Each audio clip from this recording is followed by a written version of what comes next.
Hi, welcome to the Sifu Mimi Chan Show. Thanks for joining the conversation.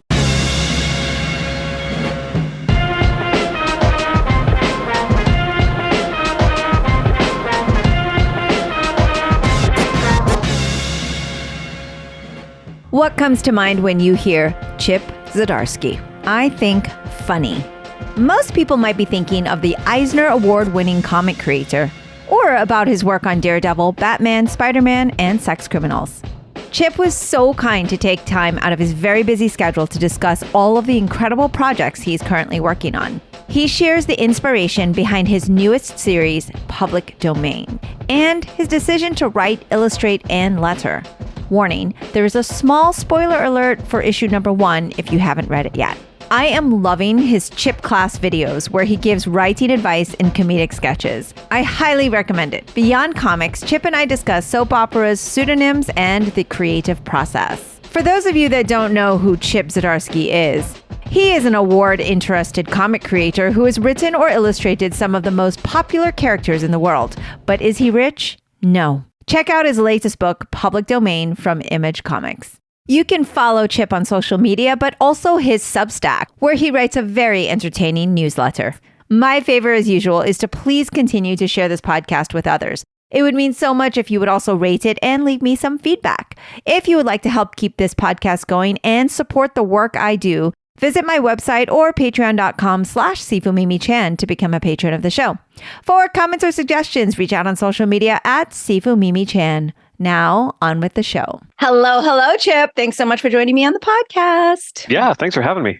Oh, my goodness. Well, last time, it's been a while, actually. It was the reunion between you and Matt, not a reunion, but the wrapping up of Sex Criminals. And it was really nice to have you both on. And I haven't spoken to him since. Lies. I saw you were with him earlier this month, actually. It's true. Yeah, I was visiting the Godzilla set. That must have been really cool. Yeah, but no Godzilla. Apparently he's all CG now. Like, what's up with that? The rubber suit guy, like the big model, wasn't there. No, yeah. I was expecting just like a guy in a suit smoking a cigarette, but nope. It's all computers. Was there at least like a cutout that you could, go next to? No. I was there on set with Godzilla. There's a lot of debris, which I liked.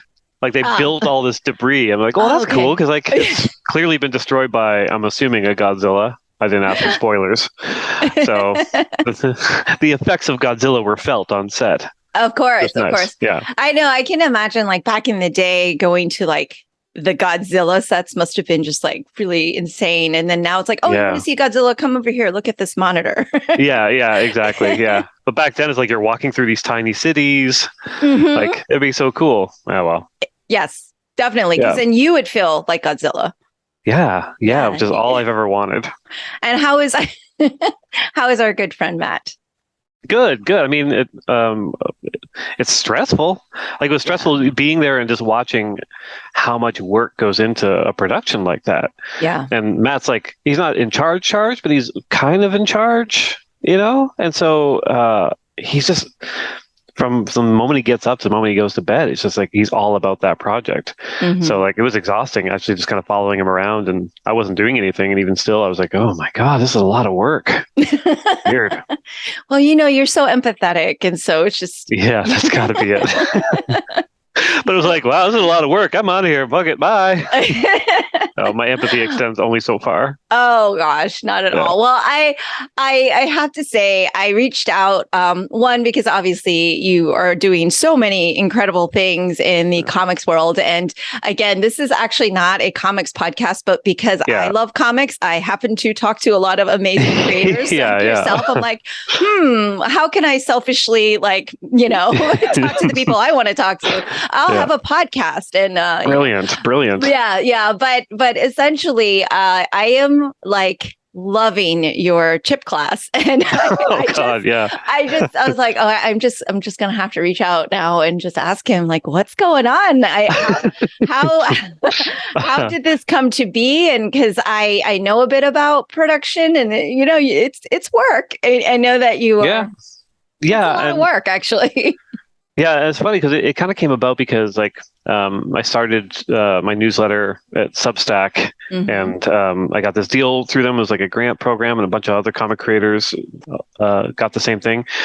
And it's funny watching what the comic creators did with that year of like grant money. Most of us, we put out a bunch of comics, paid creators to make things that maybe wouldn't get published otherwise. Yeah. And then a lot of people were like, well, how do I fill the space? Well, I'll just talk about the process. And so there's so many creators doing like videos about like how to write comics or draw comics. And they're all good, but they're also just like, they're usually just like, just a dude talking to a camera on his phone or whatever. I'm just like, all right, maybe we could do something that's has some higher production values, but also just kind of take the piss out of it all just a little bit. Because again, no shade to any of my fellow creators doing these, because like people love them, and I've been on the their video streams and stuff, talking comics and how to make them, but also I was like, well, for the most part, all anyone ever wants to know is how do I get to write Batman. And so I really like the idea of kind of creating something that felt like high production values, that also gave almost no information. It gives a lot of information. It does.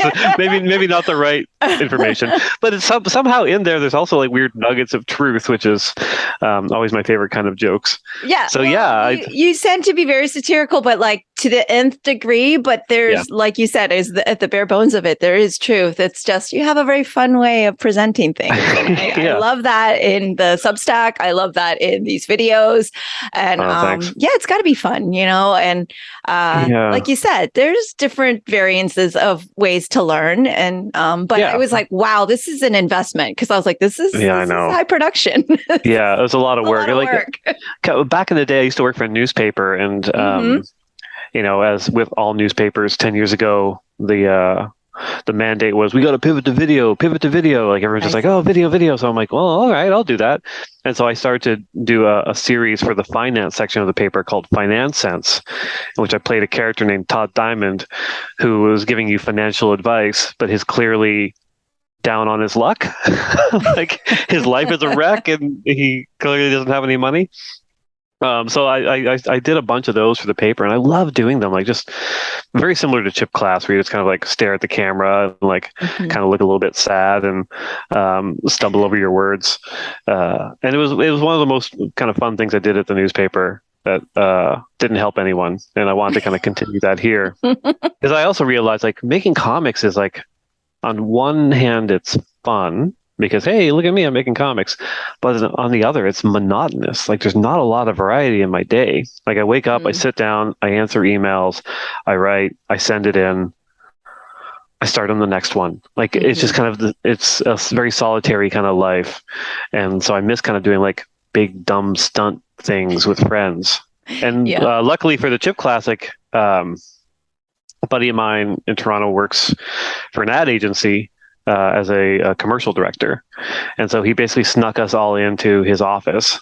And I hired a camera person, a makeup person, hair, like all the roles that needed filling for this, and got my buddies to kind of like do animations and stuff, and my editor Allison as my student, very game. And so we shot them all. We shot 3 of them in one day, and we've just been kind of slowly kind of piecing them together. So the third one should be out in a week or two. But it's been a lot of fun. And I'm like, oh, maybe I don't want to do comics anymore. Maybe I just want to do dumb, funny videos. But there's no money in it, clearly, because I spent all the money on making the videos. I mean, but you brought a lot of joy, I think, to people's lives, and that's very, that's valid. Well, it's funny talking to Matt about it. It feels very much like the days when we were making Sex Criminals, because if there's ever an opportunity for us to lose money, we did it.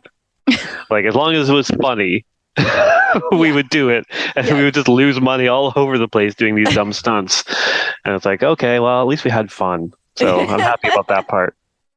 Yes. No, it's absolutely fabulous, honestly. But I was just thinking, wow, because I'll see your Instagram, like where you just take your phone and you're doing your audition reel for Richards and like just being funny, and that's one thing. But I was like, wow, okay, because I like even just from the editing to I was like, how many takes did it take you to be so pensive and looking off left, and I just loved it. Those takes were easy. They came naturally to you. Yeah, but memorizing lines I can't do. Like my memory's so bad. So I'd stumble a lot. Whereas Allison, who played my student, she nailed them every single time, and she'd have like the long monologues, and like she just get it in one take. And it turns out like she used to do operate like ghost tours in Toronto, where she had to memorize all the facts and stuff, the stories. Yeah, she's the pro. Yeah. But it's fantastic. You're both really, really, really, really good. And I really enjoyed them. So I'm glad that you put them out and that you made such an investment into it. So thank you. I love losing money. It's great.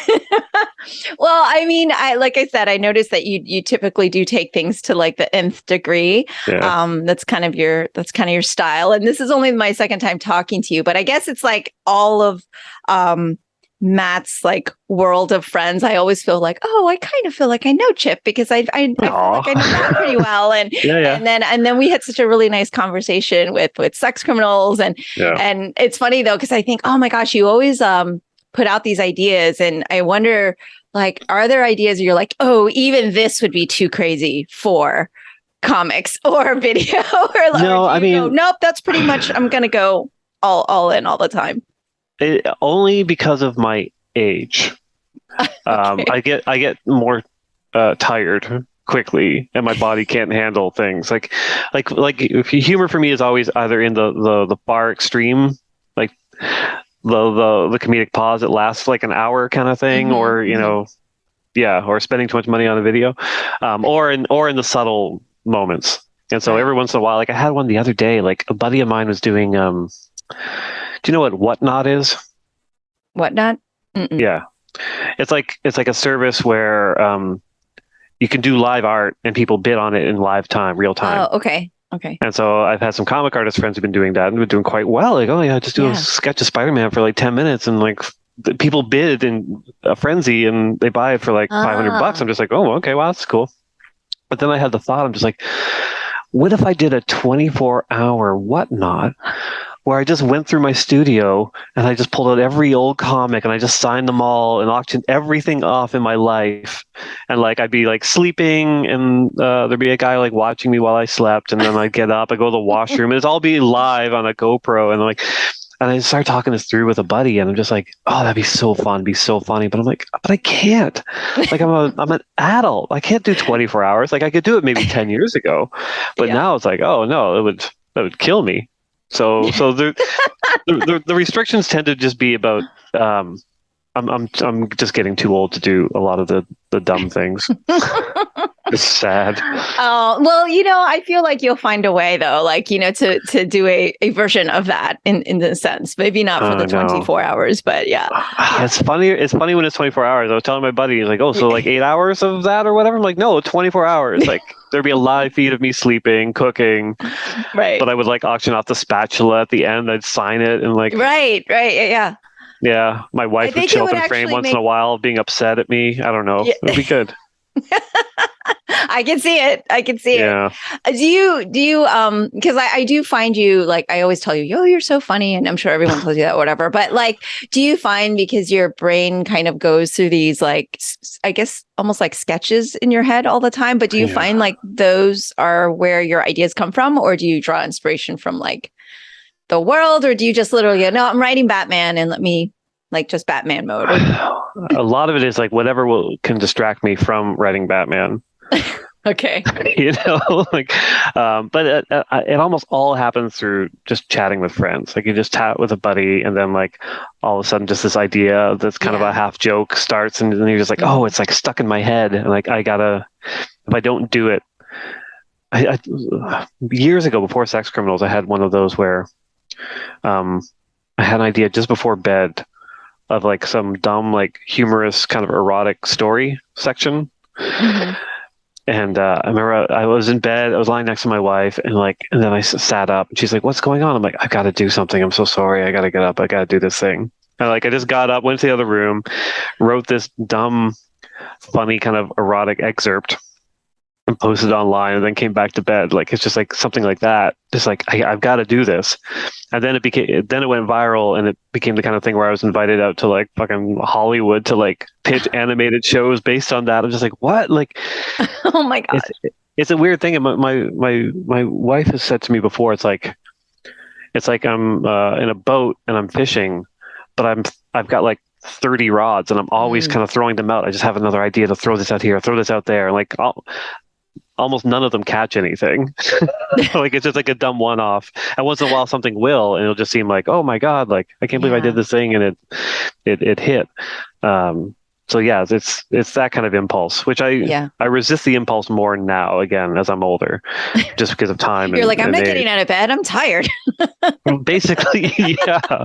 This idea is good enough in the morning and I can remember it. All right, I'll do it.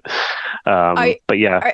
Are you like the type of person who does like a voice memo to remember things? Do you have like little notebooks? Do you journal? Like, how do you track things, whether it's for these crazy ideas or even as you're like going through the creative process for any of your characters? Like, what's your note-taking method?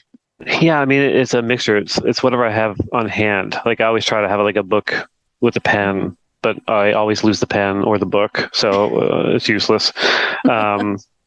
A lot of it will just be I'll be walking down the street and I'll have the idea and I'll just like I'll quickly like do voice to text and send myself an email that by the time I get the email it looks like gibberish, but I can remember enough things in there. Yeah. Yeah, because I remember like years ago, like I'm sure you've talked to Bendis before. Yes. Just recently, actually. yeah, and like I remember an interview with him years ago where he talked about how he had like books everywhere. He had a book on his exercycle, his real bicycle by his bed in his office. Like, so whenever he had an idea for these characters, he just had the book handy to write it down, which is like, I'm not quite at that level. Mm-hmm. Yeah, usually I'm already in front of my computer, so I can just type it out. Right. Because this is where you exist and live now. I know. Yeah. Sad, but true. But that's where all the magic happens. I mean, you are a very, very busy bee these days. And I always find it fascinating because I come from a very, a world which is very like Chinese martial arts, and it's super like dedicated to one thing, right? And so I don't dabble in a million different things, and it's like, okay, this is my one style, and it's also personal because it's my father's style too, and so you know there's lineage, and it's like very rooted, and I'm like, oh, he's working with Marvel and DC. Oh, you know, hearing that, oh my gosh, yeah. Like for me, when I see that, and so many creators, of course, do that, and obviously those of you who do it successfully have great relationships everywhere. But then, like, you know, you hear along the way all these fires and all these crazy things, and it's just like, how does that feel to be like, you know, in, I guess, two places that are technically like competitors, right? And they're just like kind of. It's a weird one. I mean, it kind of came about. I'm bad at commitment. Don't tell my wife that, but I'm bad at commitment. So when I first went over to Marvel, they were offering me like 3-year contracts. I think at one point like a 5-year contract, and I said no. I'm like, I'll do a year, because I just want to see how it goes.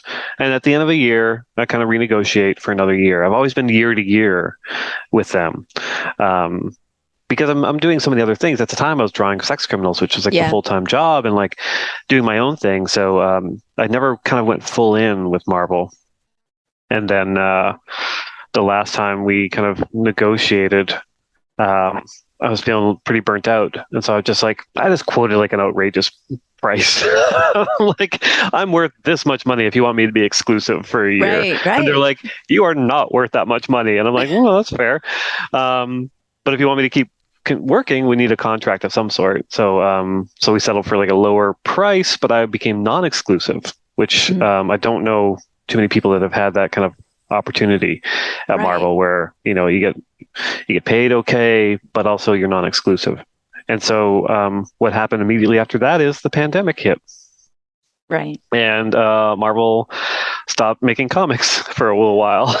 And so I was just like, okay, well, now I'm going over to DC, I guess. And so I started to pick up jobs at DC because I was able to. And it was a rough time because I saw a lot of my friends at Marvel and at DC, frankly, that like were stuck. Like they had these contracts where they're like, you can only work for us. By the way, we don't have a lot of work for you right now. Right. And it was really hard. And I was super fortunate in that position to be able to kind of do the work for both companies and to create our own stuff. And because all this happened at the pandemic, and since then, I haven't seen any of these people. Like I haven't gone like to a meeting in Hollywood for DC Comics or to New York to Marvel. So it doesn't even feel like I'm doing anything wrong, you know, because I'm not entering. You don't these have rooms. to face them. No, I'm just kidding. Well, and also like the companies have changed over the years. Like back in the day, I think like if you write for Marvel, you just write for Marvel, and like it would be bad if you went to DC, and vice versa. Whereas now it's a bit friendlier between the companies, weirdly, and so I get put in the position where I have to say no. Like recently, like Marvel was like, "Hey, we're having like a big creative summit on Zoom, and like we're all going to talk about the stories for next year. You know, please come and join us." And I'm like, I can't. Like I'm writing Batman at DC, and like I know all their storylines. Yeah. Like I can't sit here and listen to your storylines and go, "Oh, that's something similar that's happening in Aquaman." Like I just can't. Right. Like it just felt wrong, and so like I ended up not going to it, and I just kind of like sent my little book report on what I'm doing in Daredevil, and like that was it. So the uncomfortable situations are kind of like mostly just on me because I myself feel awkward about working at both companies at the same time and being privy to information that might affect my decisions subconsciously. Yeah, it's weird. It's weird from that angle. Yeah, I mean, and you're writing two pretty big iconic characters. They're like major characters. And I on one of your Substacks recently, I think you had like Daredevil blanching tomatoes or something. And I was like, maybe Daredevil and Batman can have like a cook-off. And like, I always want to have this like world where they like cross, but not, you know. That'd be amazing after years and years of people trying to get like a Batman Daredevil crossover, and then they do it. And it's just them cooking. Yeah, that's perfect.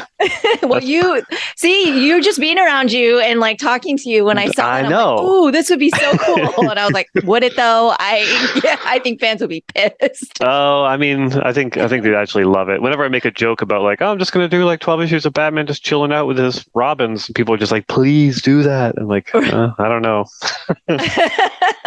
Well, I feel like, and so I think I had shared this with you when we talked with Matt, like I typically don't read the major comic book characters a lot. Like I've read your Daredevil, of course, and I haven't done Batman quite yet, but like that's why I love Sex Criminals so much. And that's why I like really gravitate to a lot of those others. And of course I've read Matt's Hawkeye, but like I'm not like, I haven't been following Batman since, you know, the dawn of time. And that's, I really gravitate towards the other stories. And so I feel like seeing characters that you kind of know what happens. There's a villain and then there's a thing, and there's a really good way of telling those stories. And there are really some crazy, incredible runs of all of these characters, but seeing something kind of like a cook-off or like them just chilling for a week in a penthouse somewhere and like, throwing parties or whatever, that would be kind of interesting because it's not what you expect of characters. So I mean, it's kind of the heart, the market for it though. So well, I mean, but you are, because those stories actually do really well. Like you know, I think like the Batman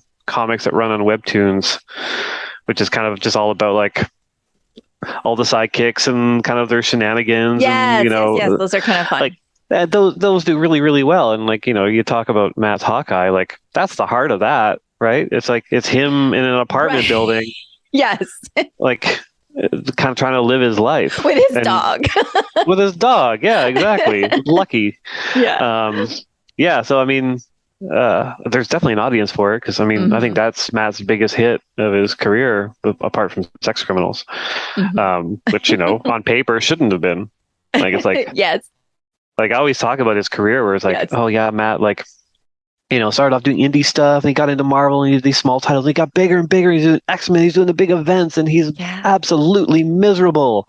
And then it all falls apart and they offer him Hawkeye and he does a Hawkeye and like no one cared about Hawkeye. Yeah. And then it became the biggest book of his career at Marvel. Like it's like, it's a thing that sold the most. It did the best. It everyone dresses up as the characters. Like, I love that. Like what a great way to like not end your career at Marvel, but like transition out of Marvel. It's like, oh yeah, screw it all. Here's Hawkeye. Oh, it's a hit. I'm off. I'm doing Sex Criminals now and Odyssey and Satellite Sam and just having fun. Yeah.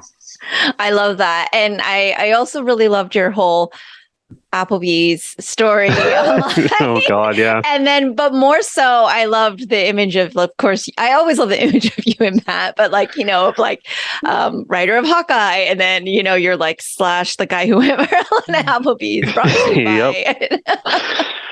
What a weird phase of my life. Well, those are another one of your like, I guess I'll just engage and start typing to Applebee's like on Facebook. Like it's one of your ideas that you just but most of those jokes are always just kind of for my friends. Like I'll just do it and I'll send my friends the link, or I'll send them like the screenshots. That one took off a lot more than it had any right to. Oh my gosh. And I was really curious because I haven't really gotten to talk to you like kind of one-on-one, and we just did like Sex Criminal dive when we spoke. And so I didn't, and of course I've read all your like there's like clips about Chip and all this stuff. And I was just like curious though, like, cause I know you're a journalist or, you worked at the paper and all of that, but it's like, I was curious, like, from you as young Chip, your like love for comics, and maybe if there's a comic that made you realize you want to do comics versus like, what was the first comic you read, but like, what type of things do you like to read, and how has that changed? Or did young Chip gravitate towards things that were like Sex Criminals, which there was nothing like Sex Criminals. I was going to say. I don't think there was anything ever like that. But are you a Batman kind of guy? I mean, comics always felt like they were always around when I was a kid. Yeah. But I distinctly remember buying one specific one at like a 7-Eleven or something, which got me right into it. And it was a book in '84 called Secret Wars, and it was issue 7, and it was just like, it's all the heroes and all the villains of Marvel, and they were fighting on a planet for some untold powers, and like just seeing all the characters all together like that, and the interplay between them all, because I was like, as a kid, I was a huge fan of soap operas. Like I love soap operas. General Hospital was like the number one. Another World was General up there. Hospital too. Oh yeah. You're probably younger than me. No, not much. So I'm like Frisco Felicia days. Yep, Frisco Felicia Duke, days. Robert Scorpio. Yep. Anna so with like the scar. Anna with the scar. Like the WSB. Like people always forget this, but in the '80s, like there was some like wacky, cool stuff happening in soap operas, like real spy stuff and world-ending things. Frisco and Felicia, like he died and he wasn't alive, but he was in a prison somewhere. Like, oh God, and like she was like a princess hopper. Like there's so many cool ass things that happened. And I was hooked. I was hooked as a kid. Like I love that stuff. Was this just like you watching it on your own, or was this other people influencing you? Because it was because of my older cousins that I watched it. I wasn't like, and was like, ooh, General Hospital. Well, it started when I was like 5, I guess, 5 or 6, and I would watch them with my mom. Okay. And my parents always tell me the story of Dad coming home from work, and I ran up to him, and I'm just like, Johnny's dead. Johnny's dead. He's like, what? Who's Johnny? You grab him by the shoulder. Who's Johnny?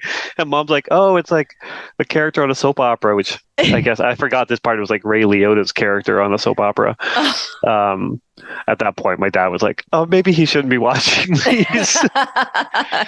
But, I would record them on my, VCR and when I was at school, and I'd watch them after school. And I was really deep into it. And like, so the Marvel stuff, especially like X-Men at that time, which all played out like a soap opera.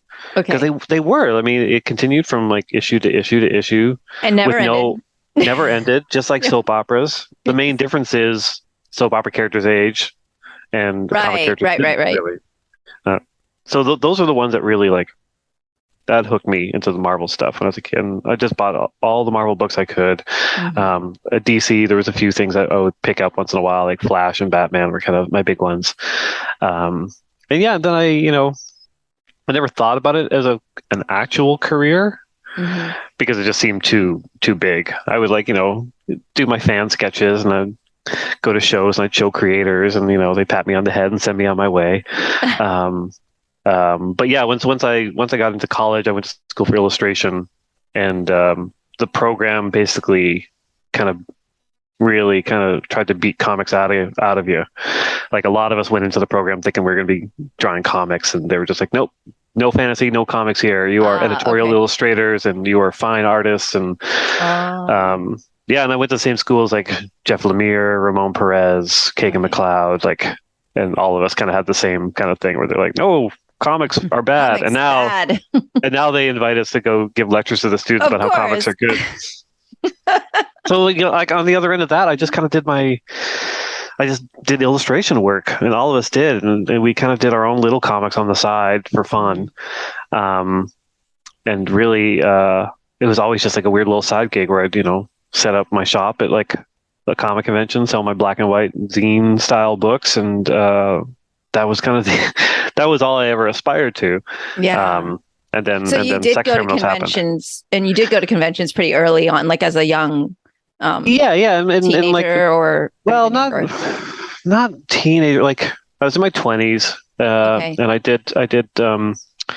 did a comic strip for like a school newspaper, which was kind of like this kind of dark adult kind of black humor thing. And once I had enough of those, I could put them in a comic. I'm like, well, I'm going to make a comic, because Kagan was doing that already. He did a book called Infinite Kung Fu, which was awesome. And so I kind of followed his lead, and we would kind of do the shows together. And I created the character Chip Zdarsky, which wasn't my real name, but like I didn't want my newspaper work to touch the comic stuff, so I made it separate. And yeah, I just did that. I put out like a book a year, maybe, and then just like dumb, funny things I'd put online whenever I thought of them up, and eventually comics for the newspapers. Until one day, just chatting with Matt, I'm just like, let's just do something together. Let's just have some fun, because I was getting tired of newspapers and he was getting tired of Marvel, so it was like. And that's what kind of set everything in motion. And now I write Batman. Yeah. Right. So this is what you tell people who said, how do I write Batman? And that's the advice. Well, you got to come up with something like Sex Criminals and just hit it. Yeah, just do that. Just do that.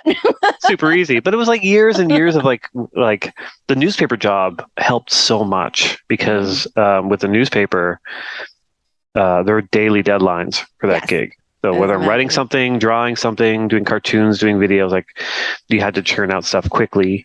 You had to make it short and concise. Like I remember the first time I submitted a piece that was going to be me drawing and writing it, like it was going to be this big infographic kind of funny thing. Yeah. For like Thanksgiving or whatever. And I remember the editor just being like, "What are you doing, man?" And he just kind of went through and he just started cutting. He's like, "Where's the joke here? Cut." And like at the time, I'm like, "Oh, my precious words! How could you do this to me? Don't you know I'm an artiste?" Then looking at it, I'm just like, "Oh, of course!" Like as a newspaper, like you have like 5 seconds to catch someone's attention. You're gonna lose it with like all your intense verbiage. So I mean, that job taught me how to use all the computer programs I would need to create books. Taught me all the skills I would need to create those books. So by the time Matt and I started doing Sex Criminals, like I had all the skills to at least kind of get his vision across of that story, and it worked. So, yeah, obviously, and I love that, because I think that resonates with me from like a foundation building. You have a discipline and you had a routine where like, even if, because I think when I've spoken with other artists and things like that maybe didn't have like the technical background, or just started to do art on their own, and maybe even didn't go to school for it necessarily. And it's like, oh, well, if I'm not feeling the inspiration, or if I'm having the writer's block and all of that. And like, but when you're conditioned in an environment like a paper, you don't really have a choice, because the paper is going to print with or without you. And so does that then plug into now with the Batmans and the Daredevils and like those, because those have deadlines. Yes. Like the big DC and Marvel, it's very deadline driven, I imagine. And so does the writer's block thing affect you at all? Or are you, because you're so good with deadlines, like you just make it happen? It very, very rarely. Once in a while. Usually if I have too much time for a thing, then writer's block hits. Which is the weird thing, where it's like, oh, if I have months to think of a story, like I won't be able to think of anything. If I had 2 days to think of a story, I'm just like, all right, where's my coffee? Let's figure this out. Boom, boom, boom. Yeah. So you're good under pressure. Yeah. And it's like, I've said this before to my wife who, worries about my workload. Like right now, I've managed to get my projects down from 13 to 10, which is good. And my wife's like, well, your life would be so much better if you got it down to like 5. I'm like, well, no, because I'd spend the same amount of time on those 5 as I am on the 10. Like I'd just be spinning my wheels more on the 5, weirdly enough. Yeah.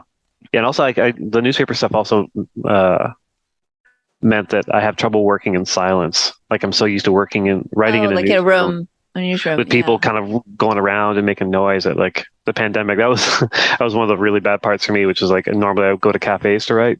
Okay. So I could have the sound of people around. So I started to like, going on YouTube and just like cafe sounds. So I just have like, you'd ask your wife like, hey, can you just come in and rustle papers every 30 seconds? Yeah. Type. It's funny. My wife's the opposite. Like she can't do anything if I, make the slightest noise. That's me, well, during a big chunk of the pandemic, we worked like 2 feet away from each other. So that made it a little difficult at times. But yeah. Oh my gosh. No, I kind of resonate with her. Like I never understood people who could go to cafes to study. I was like, what? How can you study there and focus? Yeah. There's so much distraction and like that noise. I need like complete silence. So I always found that fascinating, but it makes sense if that's what you're kind of used to. But I was curious about the balancing of time because I was like, wow, you're doing so many projects and you decided to do CHIPCLASS and a newsletter and all these other things. And I'm like, why are you doing this to yourself? Because what holes am I plugging in my life? Well, I just know that it's a lot, right? Yeah. And I don't know anything about creating comics, but I've had the privilege of speaking with so many creators, and I know what a toll it can take from both the writing and the artist standpoint. And then now, like you're doing both too. I'm not smart. Yeah, I don't know about that, but maybe your wife would agree. I think we would get along, by the way. That perhaps it's as you get older, you'll realize that 10 needs to go to 5 because your body will basically tell you like, that you're done. I'm at that stage. I'm turning down everything. Like basically what is on my plate is all that's going to be on my plate until they disappear until I'm down to, I've already said like 1. If I'm doing one thing, 2 things, then I'll be happy and I'll kind of get a semblance of a life back. A lot of it is just like, I don't know. It feels like, I'm like, I feel like I grew up in the Depression or something where, like I have to like hold on to everything. But it's the freelancer mentality of like, make hay while the sun shines. You don't know when your next, You really don't. Like, people often forget that. They'll just be like, oh, you're doing great. You're like writing Batman, whatever. I'm like, yeah, but what about tomorrow? Like so many freelance careers, especially in comics, you go through the list of characters. Fans are just like, oh, I'm kind of tired of this guy's stuff. You're done. Like comics is littered with people like that. No matter how big you get, nobody lasts forever in this industry. It's just not a thing. I've seen it happen with friends, with people whose work I admire. Like sometimes they lose a step. Sometimes the fans just don't react to that style anymore. And then they have to figure out what's next. If they go teach art or, try and write a novel or whatever. I always have it in the back of my head. I'm just like, okay, this is gonna end. And I always have the number of 5 years, but I always keep resetting it. I'm just like every year it's 5 years still, or does so far, but I'm just like, okay, maybe now it's like 3. Like I can feel the end a little bit. Okay. Just in kind of like the changing of fandom, of discussions of what kind of work is more in vogue, and I'm just like, okay, all right, you can see it in the horizon, you have to accept it. If you don't accept it, you're going to be the weird old angry guy just being like, when I was doing comics, they were real comics. I'm like, no, that's not it, man. Like sometimes your stuff is now just old and out of date. And you gotta accept it and be like, well, that was a good career. I see. You know, I see. you did Do it. your peers feel? Because I know you all talk like because it's this empathy group, right? Like it's this. Yeah. Oh my gosh, we know what each other goes through, and like I said, just because I've been so fortunate to speak with so many people, like, do you feel like there is that kind of sense because you're all of the same quote unquote? Most of your friends are in the same generation. It's not like, not that you don't know people out of the generation, but like you all kind of feel that, like, oh, okay, these are the last few we're kind of coming on, or what's the next thing, and like. Yeah, there's always the what's the next thing. And sometimes the what's the next thing is still in comics. It's like, okay, I can't do this anymore, but maybe I can do this in comics. I'm like, okay, yeah, that's possible.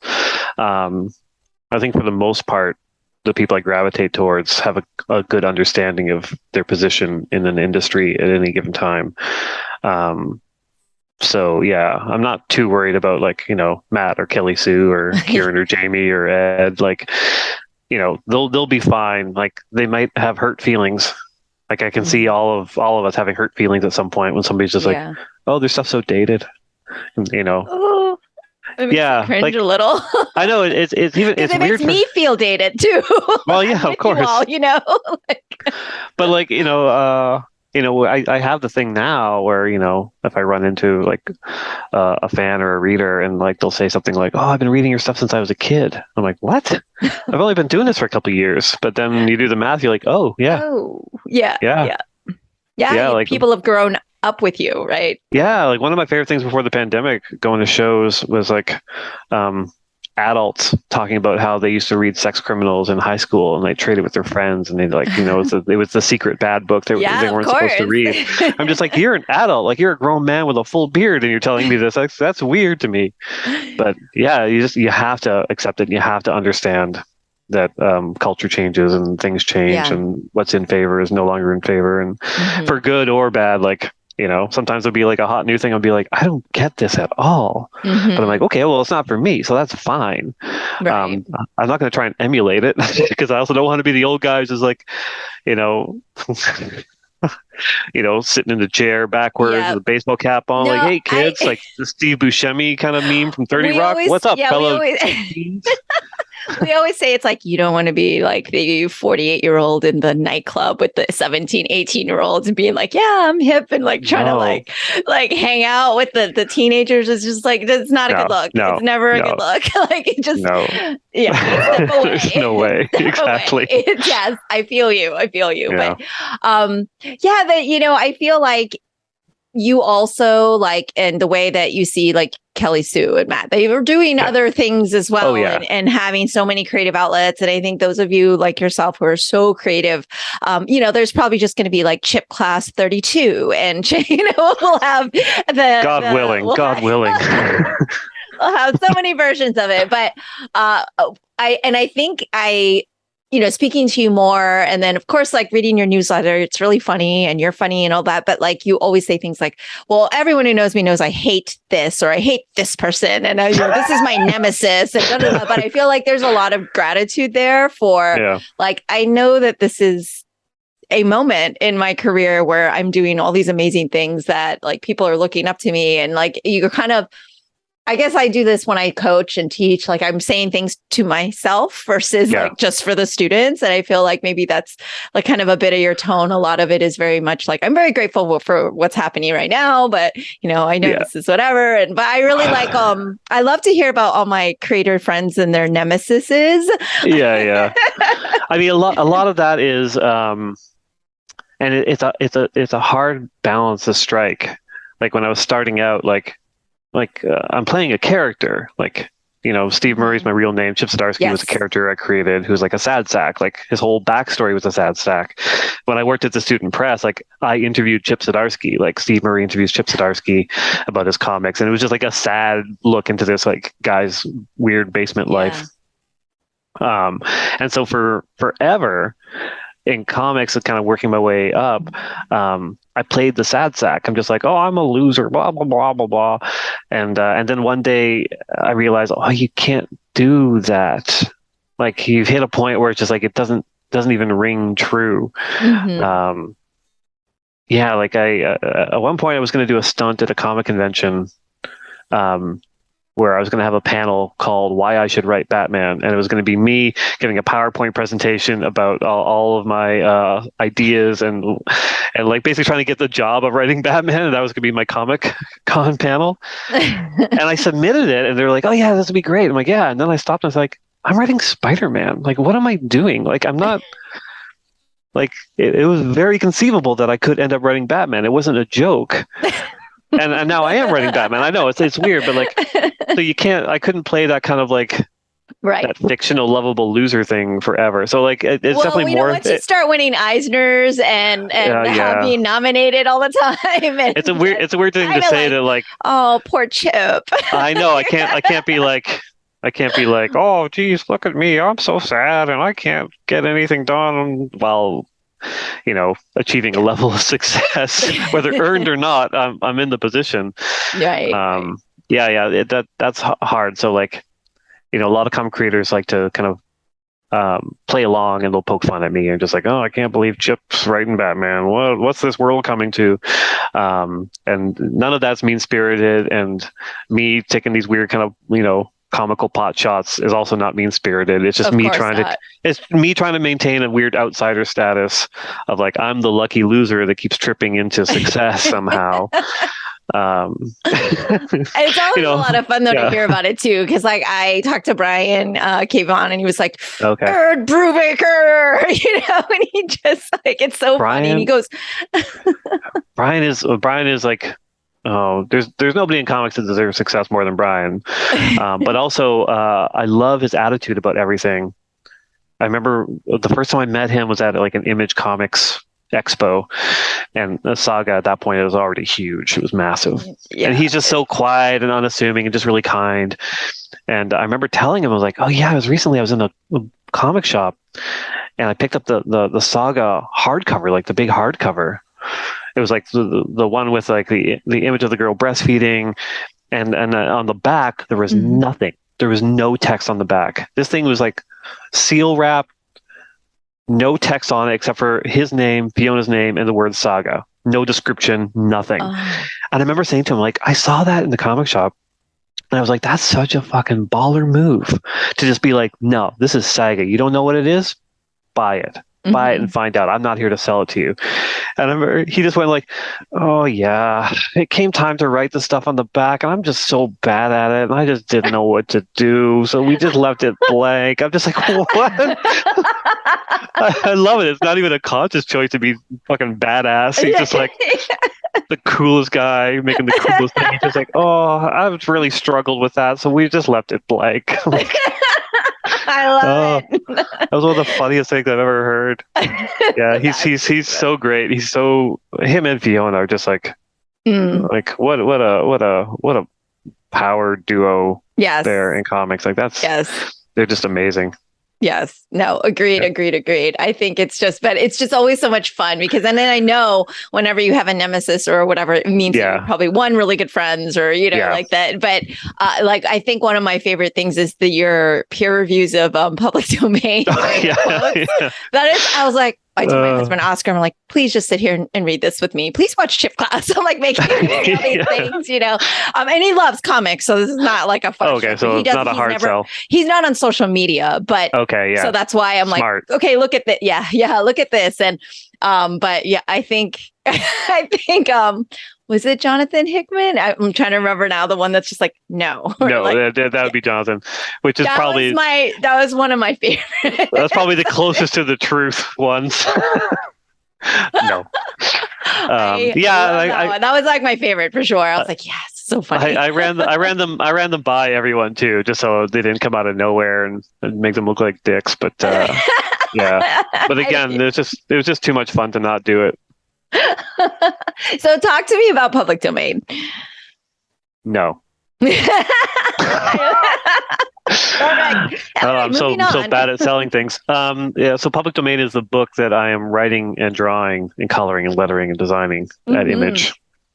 I host a podcast called co-host one called Mangasplaining, where I have 3 friends who are in the manga industry or experts, and I didn't know much about manga going into the podcast, and it's all about them teaching me. We read a book every week, and they answer all my questions, and slowly are turning me into a manga expert.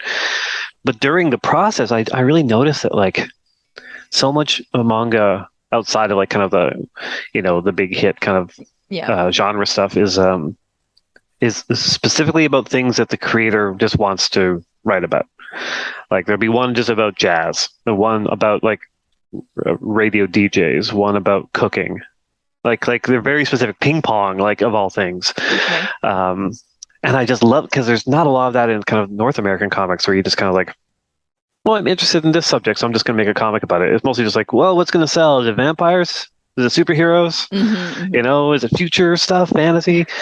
Whereas it gets really specific and tailored to the creator's interests. And I was like, I had the moment where I was like, well, what's my interest? Like, what's the thing that I love outside of comics that I would do a book about? And I have friends who are into like the history of electronic music or the history of the world, like all these kind of things.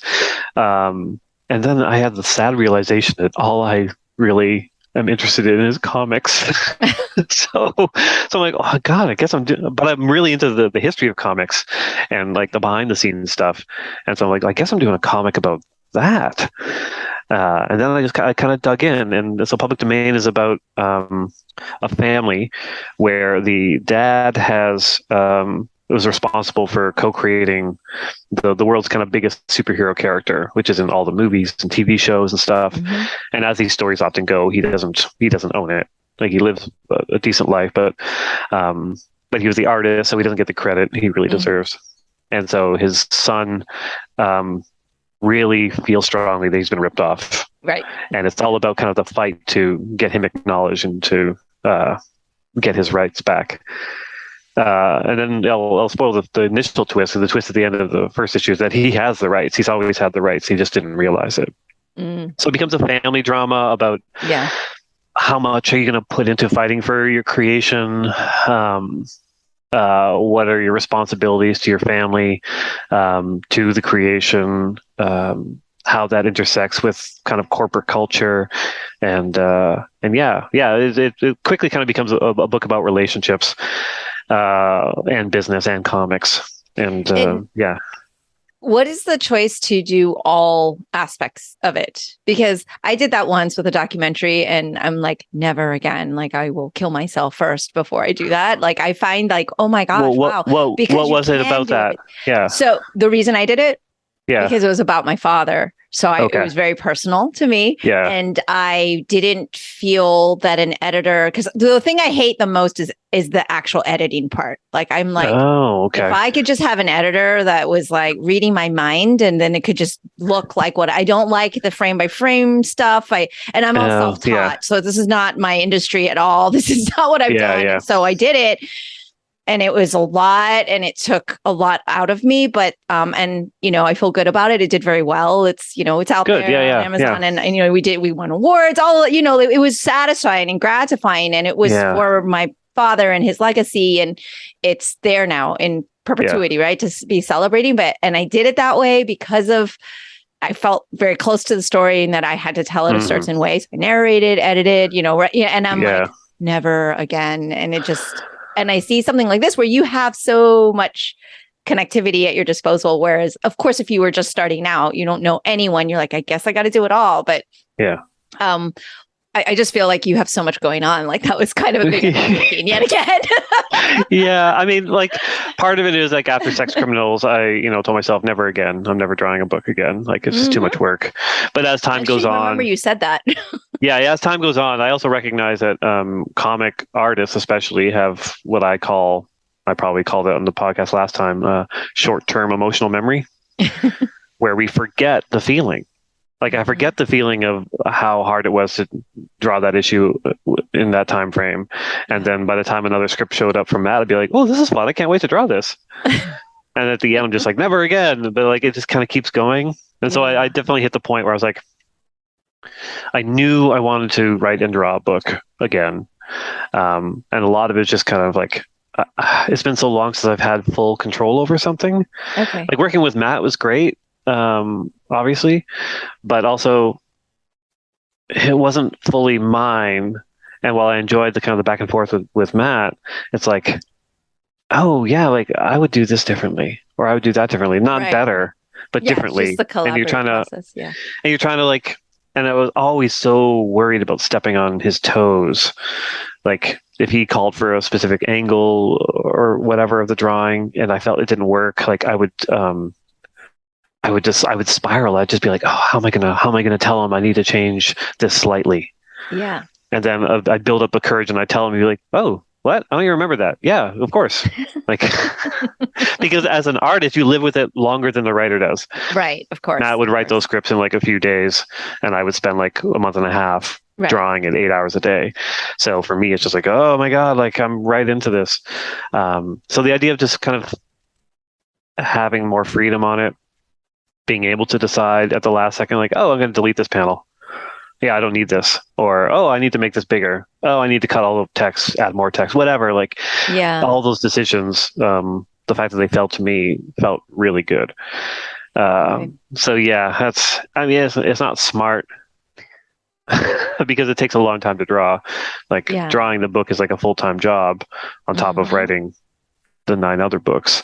Yes. So from a business standpoint, it makes no sense. Well, it does, because you can do it all. It's not like you're this mediocre artist that was like, well, whatever. You're very good at all of it. It's just that capacity wise, I was like, wow, okay. As if you weren't doing Batman and Daredevil and still, and your newsletter and CHIPCLASS. I was like, what is happening? How are you cloned? Like, how many chips are running around the house there? Like, what's going on? It's not going to last forever. I mean, a lot of this too is the timing of it, because I started talking to Substack like a year ago or whatever, about what their whole deal was going to look like. Okay. And at that point I was like, oh man, like public domain, I was going to start doing it in like 2023, 2024, like after I kind of got through a bunch of Marvel stuff.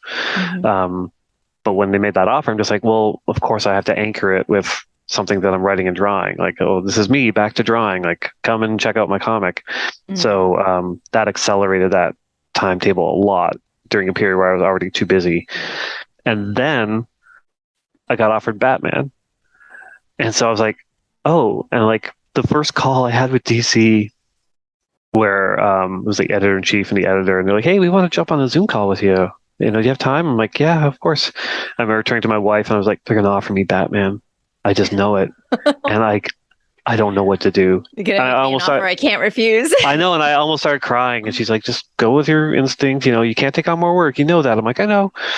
And I got on the call and I basically said, no, I'm just like, I can't do this. Like, I just signed with Substack. And they're like, yeah, we know. That's why we need you as a writer, because James, also the current writer of Batman, just signed with Substack, and so he's quit Batman. I'm like, well, because he's smart. Yeah.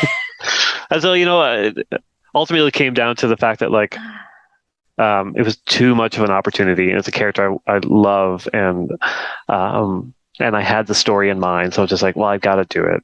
Make hay while the sun shines. So doing that, starting that while doing full issues of public domain and the Marvel stuff in Image and Comixology, it was just like, yeah. Last year was pretty rough. This year's rough, but last year was really rough. Wow.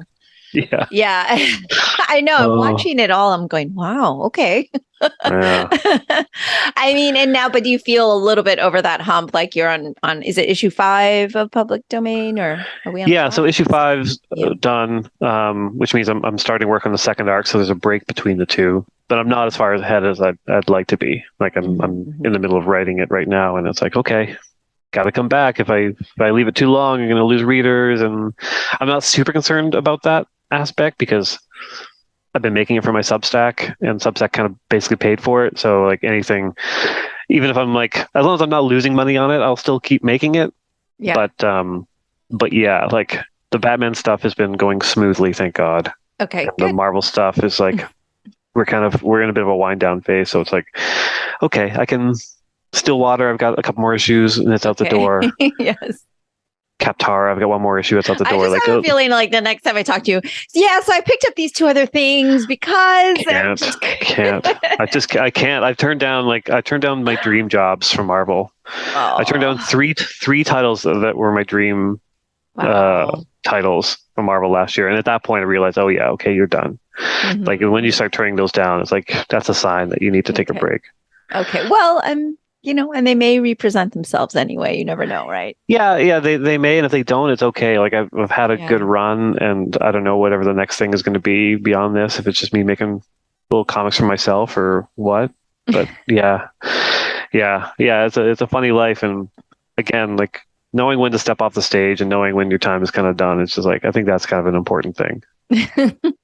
Interesting. I just don't feel like it's in 3 years, like you keep saying. Like I get what you're saying, but at the same time, I feel like there's so much creative there, and you've got an audience, sir. So yeah, I mean, even if I have the audience, like it could be it's just in 3 years. I'm just like, well, I just don't want to do this. You need a break. Yeah.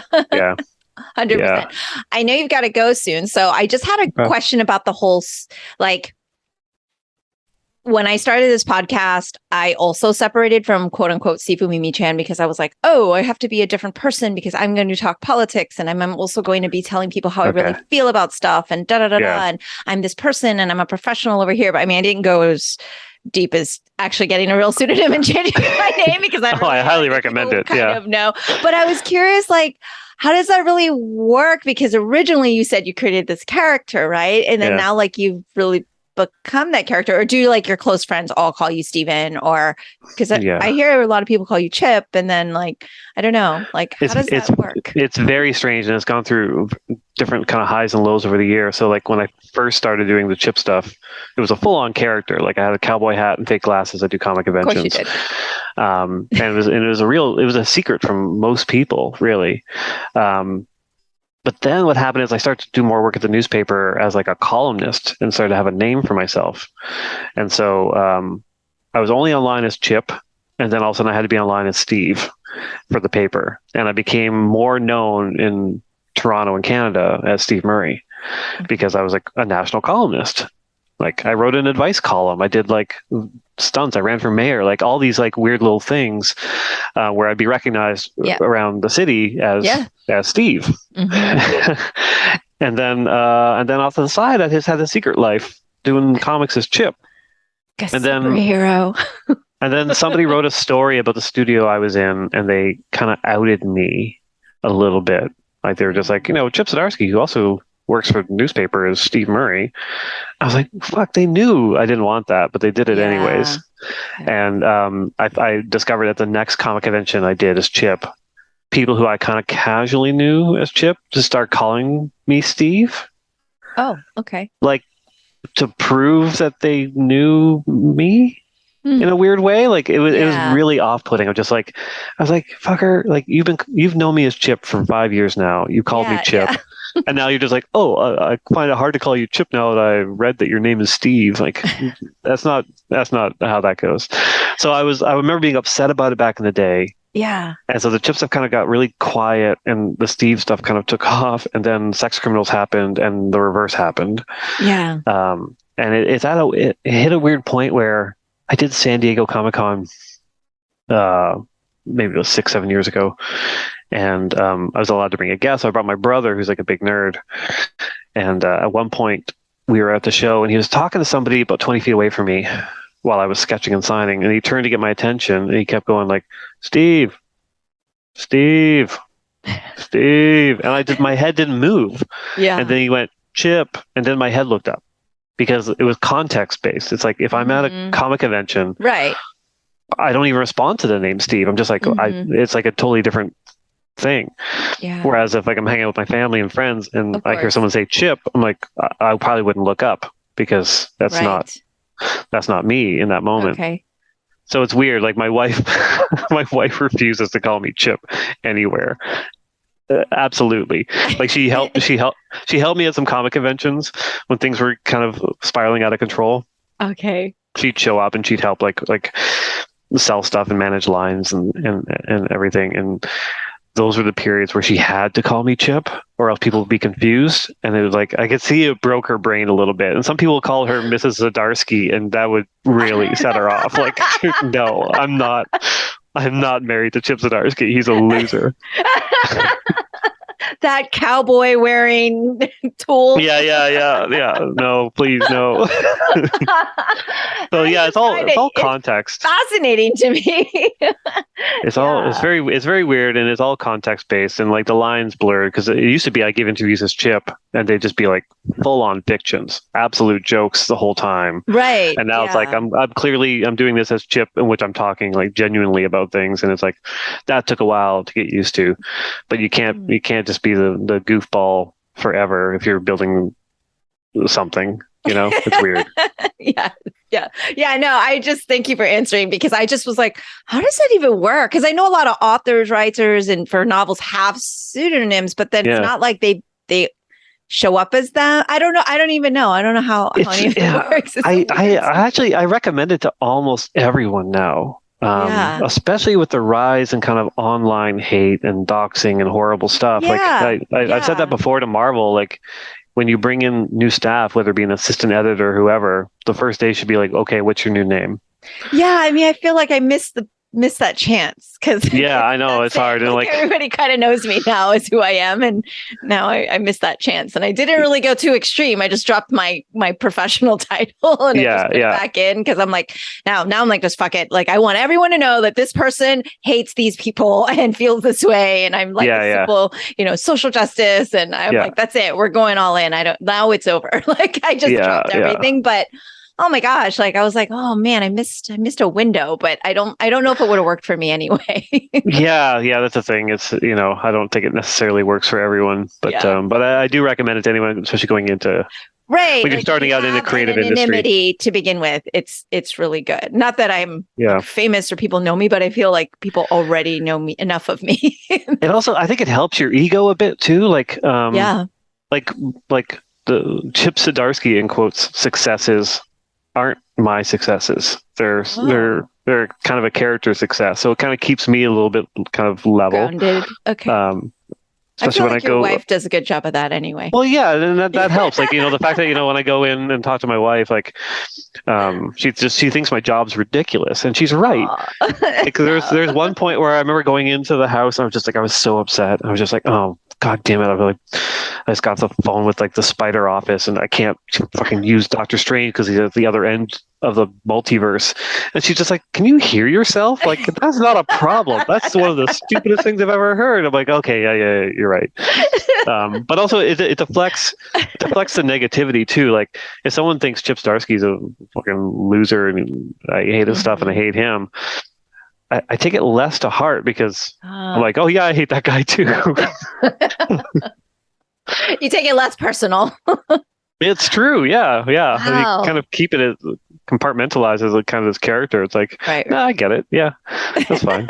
Do your friends in the comics industry that you've known a long time speak to you as Chip or Steve, or both? Chip. Okay, Chip. If anyone calls me, literally in the worlds, like your family and home, and okay. If anyone calls me, if anyone in comics calls me Steve, they're trying to say something. Like, they're trying, like, they're being a dick. Like, they're trying to seem more important than they are in my life, Steve, or something. Yeah. Oh, how dare you? Yeah. With the hair toss and all. Yeah. I would find that really weird. That to be like, it's so you're making assumptions and just being presumptive, right? I don't know. Yeah. It's very strange, and it's like I said, all my really good friends in comics call me Chip, and my enemies call me Steve. There we go.